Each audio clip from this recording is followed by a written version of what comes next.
மீனராசி. மீனராசிக்கு வந்து பார்த்திங்கன்னா உங்களது ராசி அதிபதி குரு. குரு வந்து பார்த்திங்கன்னா உங்களுக்கு வந்து 4 வக்கரம் வரும். தாயார் கொஞ்சம் வந்து பிடிவாதமாக இருப்பாங்க.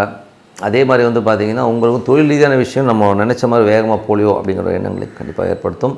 ஒரு சஃபிஸ்டிகேட்டான ஒரு கம்ஃபர்ட் ஜோனில் இல்லை, கொஞ்சம் அப்படியே இழுக்கிறாங்களேங்கிற மாதிரி சூழ்நிலை கண்டிப்பாக ஏற்படுத்துங்க. அதுக்கப்புறம் 2 மற்றும் 9ஆம் அதிபதியான செவ்வாய் 10ல் இருக்கும்போது வெளிநாட்டில் இருக்கவங்க நல்ல லாபங்களையும் நல்ல ஏற்றங்களையும் கொடுக்கும். அது வந்து ரொம்ப சிறப்பான விஷயங்கள். குடும்பத்திற்கு தேவையான விஷயங்கள் ரொம்ப கம்ஃபர்ட்டாக நடக்கிற மாதிரி சூழ்நிலை கண்டிப்பாக இருக்குங்க. குடும்பத்தோடு வந்து வெளியூர் பிரயாணம் போகிறதுக்கான வாய்ப்புகளையும் கண்டிப்பாக ஏற்படுத்தும். 3 மற்றும் 8ஆம் அதிபதியான சுக்கிரன் உங்களுக்கு வந்து 10ல் இருக்கும்போது சந்தேகங்கள், தொழில் ரீதியான விஷயங்கள், புதிய ஒப்பந்தங்கள் வந்தாலும் அதில் ஒரு டென்ஷனோ ஸ்ட்ரெஸ்ஸஸோ, வேலையில் வந்து ஒரு சின்ன மாற்றங்கள், தொழிலில் வந்து ஒரு புதிய அக்ரிமெண்ட் டாக்குமெண்டேஷனாலும் சின்னதாக ஒரு டென்ஷன்ஸ் வர்றதுக்கான வாய்ப்புனா கொஞ்சம் கவனமாக இருந்துக்கணும்.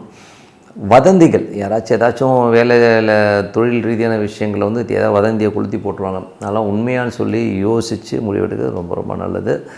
4 மற்றும் 7ஆம் அதிபதியான புதன் 10ல் இருக்கும். ஒரு கேந்திராதிபதி கேந்திரத்தில் இருப்பதுனால் நல்ல அதிர்ஷ்டங்களும் நல்ல லாபங்களும் கிடைக்கிறதுக்கான வாய்ப்பு ரொம்ப சிறப்பாக இருக்குது.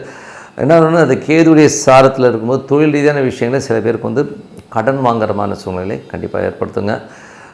அதுக்கப்புறம் பார்க்கும்போது உங்களுடைய 5ஆம் அதிபதியான சந்திரன் வந்து நல்ல சிறப்பான விஷயம். குழந்தைகள் நல்ல லாபங்கள், நல்ல ஏற்றங்கள், சந்தோஷங்கள், குதூகலங்கள்லாம் இருக்கும்.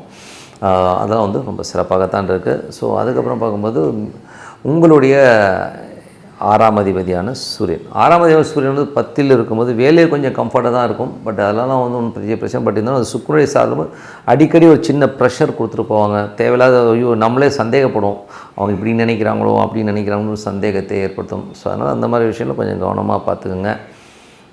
மீன லக்னமாக வந்து சந்திரன் தசாபுத்தி அந்தரங்கள்.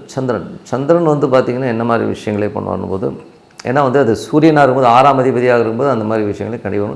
7ஆம் அதிபதியான புதன் வந்து பார்த்திங்கன்னா உங்களுக்கு 10ல் இருக்கும்போது கொஞ்சம் கணவன் மனைவிக்கு நடுவில் வந்து மாமியாருங்கிற ஒரு விஷயத்தால் ஒரு டென்ஷன் வருது.